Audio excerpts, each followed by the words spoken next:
Good evening friends મિત્રો. શુભ સંધ્યા.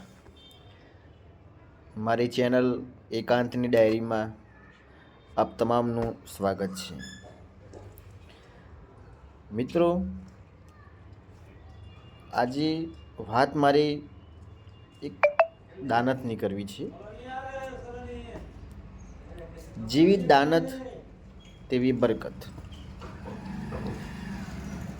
આપણા દાદા દાદીના સમયથી આ કહેવત ચાલતી આવી છે કે જુઓ તમે, તમારી દાનત જેવી હશે તેવી તમારી બરકત હશે. જોવા જઈએ તો જેવી દાનત હોય એવું પરિણામ મળે. દાનત સારી તો પરિણામ સારું, તો દાનત ખરાબ તો પરિણામ ખરાબ. એ વાત 100% સાચી છે.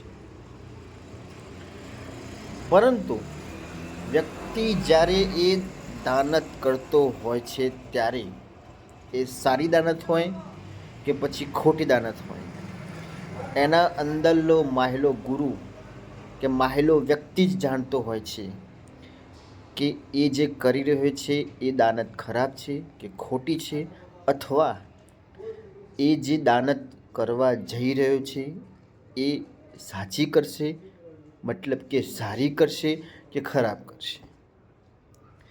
મિત્રો, દાનત હંમેશા સારી જ રાખવી. દાનત શબ્દ ખરાબ નથી, પણ દાનત રૂપી જે ખરાબ કર્મ કરો છો એનાથી આપણને એવું લાગે છે કે દાનત શબ્દ ખરાબ છે. કોઈકની મદદ કરવાથી લઈને કોઈકની સફળતા સુધી ખુશ થવું એ પણ એક સારી દાનતની નિશાની છે. બીજું મિત્રો, વ્યક્તિ જિંદગીમાં શું સમજે, કંઈ પણ કામ હોય તો એને નકરી ખોટી દાનત સમજે, વેઢ સમજે કે પછી XY જે રીતે ખરાબમાં ખરાબ એને કર્મ સમજે તો એ ના મેળાવે. દાનત સારી રાખો. કોઈ વ્યક્તિ હોય કે કોઈ કામ હોય એમાં ફક્ત સારી દાનત રાખો તો તમને સફળતા અવશ્ય મળશે. આમ જોવા જઈએ તો દાનત સારી, કર્મ સારું, તેનું ફળ પણ સારું. મિત્રો, સમાજમાં પણ આવું જ છે. તમારી દાનતથી તમારા સમાજમાં તમને માન મળશે.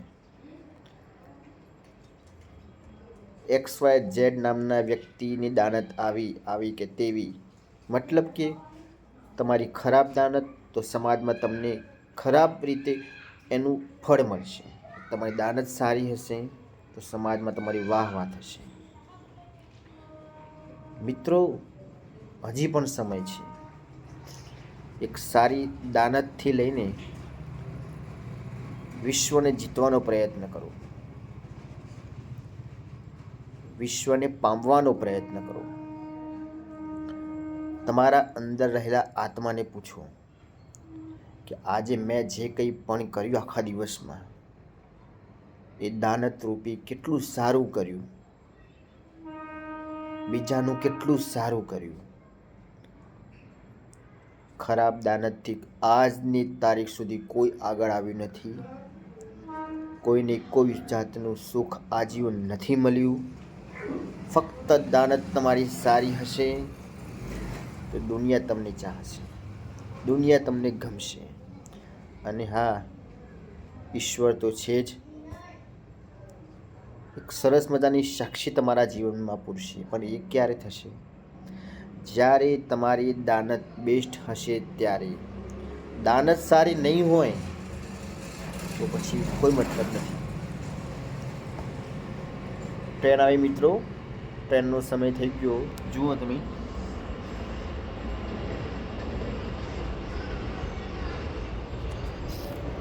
તો મિત્રો, જેવી દાનત તેવી બરકત.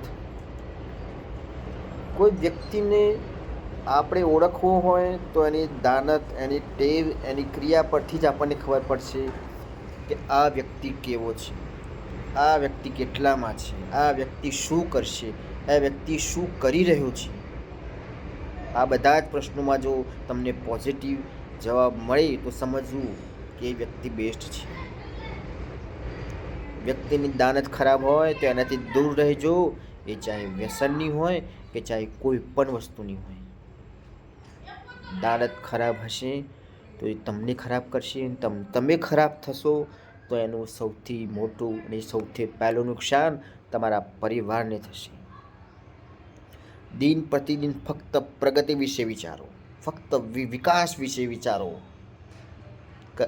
આજ આખા દિવસમાં મેં મારી સારી દાનત થ્રુ મેં મારી જિંદગીમાં શું સારો બદલાવ શું કર્યો, મેં કેટલાની આજે હેલ્પ કરી, સારી દાનત થ્રુ આજે મેં કેટલાને ખુશ કર્યા. એ જ જિંદગીમાં અગત્યનું છે મિત્રો. જિંદગીમાં સારી દાનત અગત્યની છે. દાનત શબ્દ ખરાબ નથી, પણ દાનત રૂપી ખરાબ કર્મ કરો છો એટલે આપણે કહીએ છીએ એની તો દાનત જેવી હતી. ના મિત્રો, એની દાનત એવી નહોતી. ખરાબ કર્મ કર્યું એટલે આપણે એવું કહીએ છીએ કે એની તો દાનત જેવી હતી. એવું નથી મિત્રો. તો મિત્રો એક નાના મોટે એક નાની મોટી વાત બસ કરું છું. દાનત બેસ્ટ તો જીવન બેસ્ટ. એવી જ રીતે સારા કર્મો કરો, લોકોને હેલ્પ કરો, અને જે દાનત તમારામાં છે એ એક પોઝિટિવ વેમાં હોવી જોઈએ.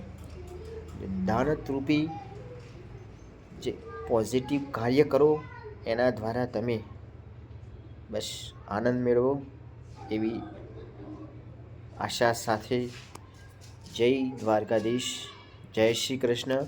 ચલો મિત્રો, કાલે આ જ સમયે આટલા વાગે મળીશું. જય હિન્દ, જય શ્રી કૃષ્ણ.